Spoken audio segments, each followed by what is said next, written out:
Barbera či čo? Segra mi volá. Požičal som jej auto, CLAčko. A volá mi sestra. Isto ho najebala. Dajte mi sekundu. Poviem sa to zdvihnúť.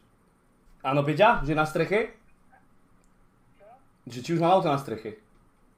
Nie. Ježiš, to je super. Dobre, dobre, Peťula.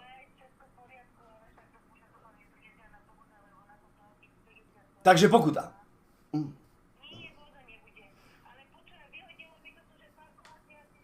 No to nič, to furt vyhadzuje, to je blbosť, to nič.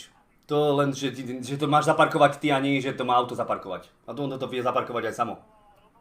Nie, to je nič, to je nič. Dobre, Peťula, hneď mi je lepšie. No, už nemám 300 tep, už mi len 120. No, dobre, Peťula.